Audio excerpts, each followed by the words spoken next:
Hello, my name is Danny Moffat, and I'm going to talk about physical activity, pillar two of lifestyle medicine.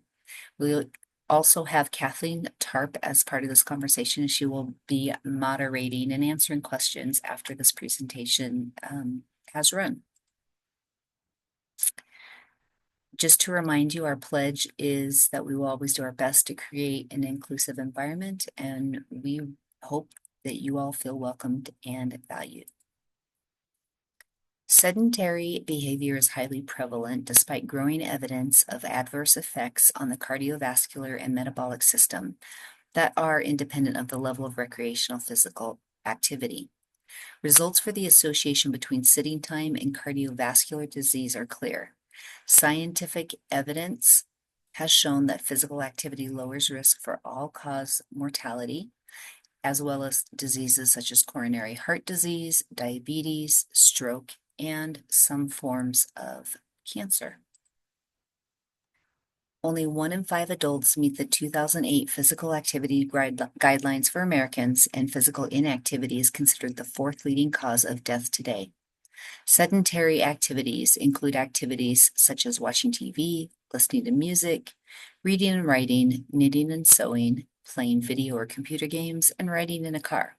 These aren't in and of themselves bad, they just are considered not active. Trends over the last decade demonstrate that the average adult spends over half their days sedentary, increasing risks for the aforementioned conditions such as cardiovascular disease, diabetes, metabolic syndrome, and obesity, as well as mortality independent of physical activity. So, how can I encourage you to get moving? We look at play or hobbies, such as gardening or home projects, where you can be moving. We always are also going to push things like exercise. Why? Because exercise is what most people are going to think of when we say physical activity. Here's the thing I want you to keep in mind, though. Fitness classes do emphasize the benefits and importance of physical activity, along with the hard work required to achieve those benefits. However, this ends up leading to no-show rates at fitness facilities. In all reality, just moving can be productive. And so, before I talk about some of the activities that you can actually do, I'm going to talk about the actual impact of exercise. And when I use that term, I'm actually referring to physical activity of any type, not just what we equate to exercise. So really quickly, why do you need to exercise, or why do you need to be physically active?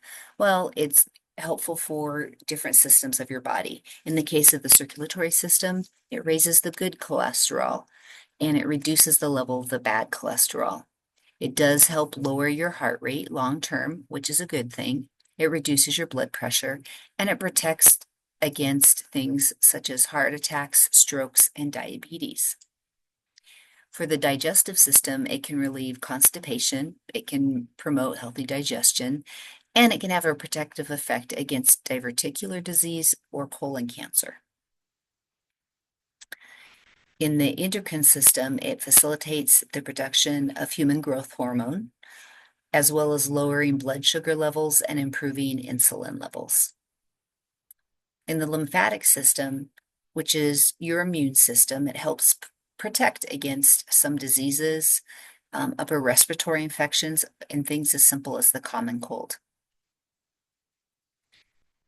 Exercise is very important for your muscular system because it does facilitate muscular development and growth. It helps strengthen muscle. It also enhances flexibility. And importantly, it increases the number of mitochondria in the muscle cells, which means you have more energy. In the nervous system, it helps facilitate the development of new brain cells. It also increases the number of pathways for oxygen, energy, and the removal of waste products from the brain.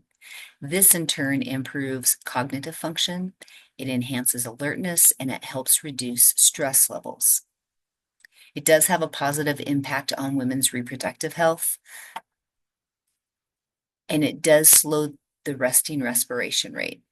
Additionally, in the respiratory system, you have an improved level of airflow volume and lung capacity, which increases your capacity to perform work, which means you can have a more sustained physical activity. In the skeletal system, it increases the density, size, and weight of the bones. It helps maintain fluid balance and the acid-base balance in the body. And then finally, it cools the body to dissipate heat through the skin, and it allows your skin to look more youthful, it feels softer, and it is more pliable. This pyramid symbolizes that no one component of physical fitness is more important than the other. Each has an equal corner of the pyramid, and one is no good without the other. So we're going to talk about all three areas of aerobic flexibility and strength. One thing I'm going to start off with is always doing the same cardiovascular workout eventually no longer can be considered a workout. Your body adapts. This is because our bodies become so efficient in that movement, it just becomes normal and not exercise. And so we have to challenge our bodies to do different movements. If you think about a waitress, if this waitress walks around all day long, she's no longer exercising. That's what's normal for her body. And so when we talk about exercise or physical activity, what we like to shoot for is 5 days a week at a moderate intensity for about 30 to 60 minutes, or for a total of 150 minutes a week. We should resistance train each muscle group at least twice a week. It's a good idea to mix both strength and endurance. Strength is when you lift heavier weights with a lower repetition, and endurance is when you lift lighter weights with a higher repetition. We also want to do multi-joint and single joint exercises. So a multi-joint exercise would be something for a muscle that crosses, like your biceps, that crosses both your elbow and your shoulder, versus a single joint exercise for muscles that just cross one joint. And then we also want to make sure that you include major muscle groups, and especially your core. So not just your abdominal muscles, but also your back muscles. When we talk about flexibility, it's important that you remember that you have to warm up. Your muscles need to be a little bit warm before you do any flexibility type exercises. And this will help prevent injury. Flexibility should be done a minimum of 2 weeks, but honestly should be 7 days a week. And this is just stretching. Each time you stretch, hold your stretch anywhere from 10 to 30 seconds per stretch. Body composition is the ratio of fat to fat-free mass in the body. And there are a lot of different ways to determine what your body composition is.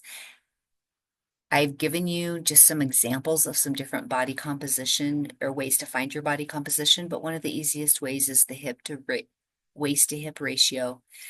And this is something that you can find very easy on the internet.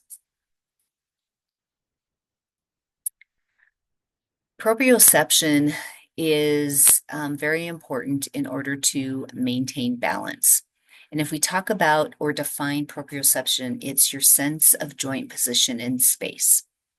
And if your proprioception is off, you easily learn balance. Your muscles, joints, and tendons contain specialized sensory receptors that are sensitive to stretch and tension and pressure. These proprioceptors relay information about what your muscles are doing, what position your limbs are in, and what kind of movement you're doing, and relays this to the central nervous system for processing. This is one area that you really should be working on, because the older you get, the worse our balance gets. And so In order to prevent falls later in life, working on balance and proprioception can be important. So how do we gain better balance? Well, we work on our core. Our core is the center of balance. If we have a strong core, we're going to have strong balance. To strengthen our core, we would want to work our back, our abs, and our glutes, your butt muscles. Those muscles are the largest muscles in our body, and they aid with most movements. Lifting, walking, running, whatever we happen to do. Lower extremity especially, those glutes are working. Some activities that you can see listed here include things like yoga and Pilates and plyometrics. Pilates, the whole role of Pilates is core strength. Plyometrics are resistance training that involve eccentric to concentric actions that are performed very quickly, so our muscle will stretch a little bit prior to the concentric action. I know this makes no sense to you. I'm throwing in a lot of words. But basically, what we are doing is we're trying to work on the muscle's force generating capacity. I'm going to tell you right now, I'm throwing a lot of stuff at you. Your second video, the one that you'll see next week, will actually explain more of these in depth so that you have an idea of what kind of activities you can do to meet these needs. When we're looking at balance activities, then we want to do it at a minimum of 2 to 3 days a week for about 20 to 30 minutes. If I were to take a frozen steak, drop it on the ground, because it's hard, it might crack, it might break. But if you took a thawed steak and drop it on the ground, it's pliable and it's soft. We need to think about our muscles as being like that steak. You need to make sure that you're warm before you start doing any type of activity. If you're going to stretch before you exercise, you need to do it after you have warmed up those muscles. Pre-exercise stretching is great before any type of workout that you might do. When we're talking about something that's more strenuous, but it's not necessary for a strength workout or a light cardiovascular workout. You want to make sure that you are doing those stretching to prevent injuries. You will see a permanent flexibility benefit if you do a post-workout stretch as well. Again, we had our warm up, we need to have our cool down. Cool down is going to prevent injury. It helps get those waste products that may have built up from your exercise out of the area, and it helps to return your heart rate and blood pressure to normal. And it does it in a slow manner instead of doing it too quickly. You may see people who stop exercising and then get lightheaded. That's because they didn't slow down their exercise and the blood is now not getting to their head, to their brain. So when you do cool down, you do want to do it over a period of several minutes and then do your stretching afterwards. If you really want to start getting into shape, you really want to have goals for your exercise, you need to look at 4 different things: frequency, intensity, time, and type. Frequency, I mentioned earlier, you want to accumulate about 150 minutes of moderate physical activity during the week. Intensity needs to be a low level and work up to a moderate level. We use the talking test. You should still be able to hold a conversation with someone. That's your moderate level. If you get above being able to hold that conversation, then you're getting up to a much higher level. And I'm not saying that that's bad, but you don't have to go above that moderate level. The time should be a minimum of 10 minutes, and you can do that throughout the day. You could have 3 10-minute segments throughout the day. It doesn't have to all be at once to get 30 minutes a day. And then type, doesn't matter. Make sure you just choose something that you enjoy so that you continue to do it. We encourage people to do things that are going to work for them. For example, you may create a plan that is 4 days a week. I'm going to do a low intensity 10-minute walk in the AM and the PM with my dog. Something that is going to work for you, that you can keep a schedule, that is going to motivate you to continue the exercise. A lot of people choose not to exercise because they're afraid of being injured. There are a lot of ways to prevent this. You don't want to go all out at first. You want to start gradual.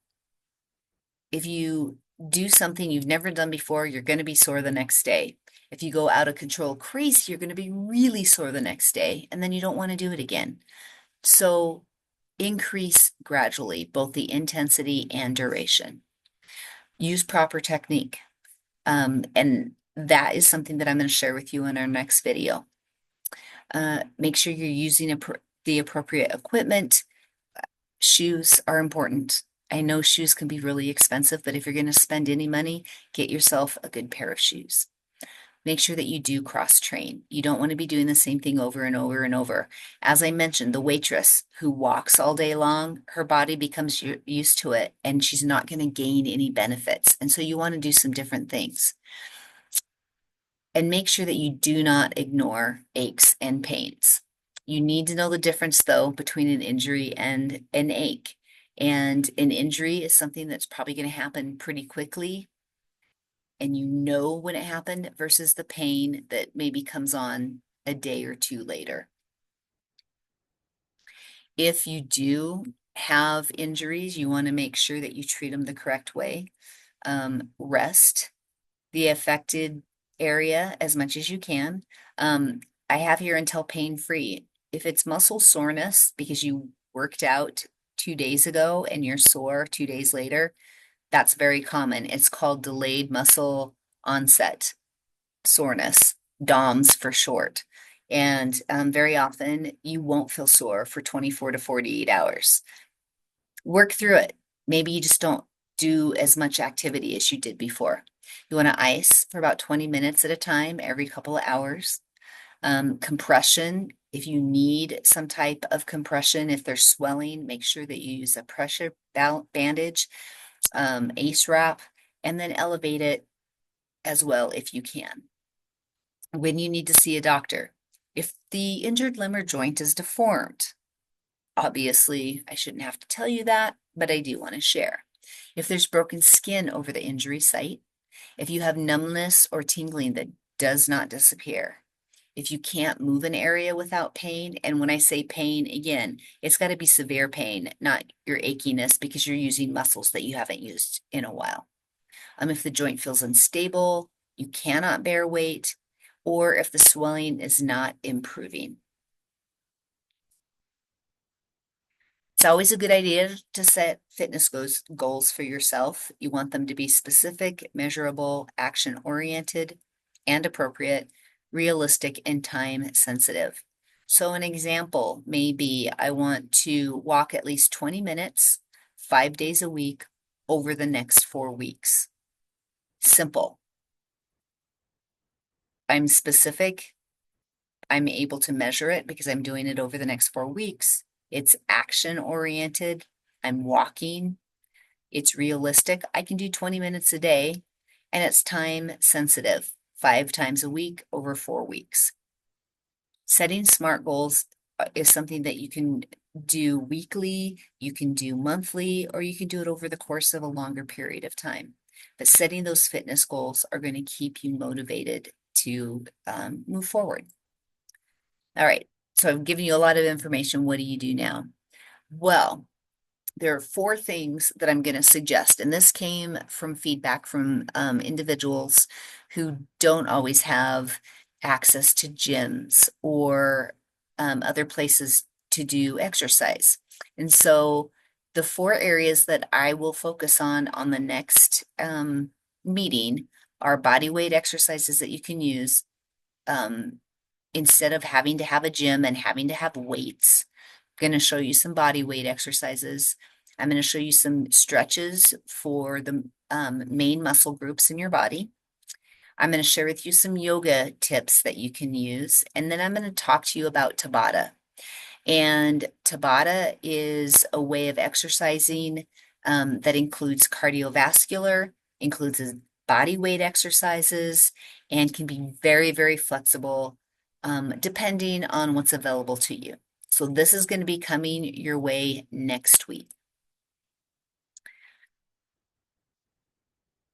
There are going to be questions. I'm going to have Kathleen be our moderator, and she's going to collect those questions so that she can share them with me, and I will make sure that those get back to you as well. We do have where references come from, and I just want to thank you for spending some time with me. So have a great afternoon, evening, and please let Kathleen know how I can answer questions for you.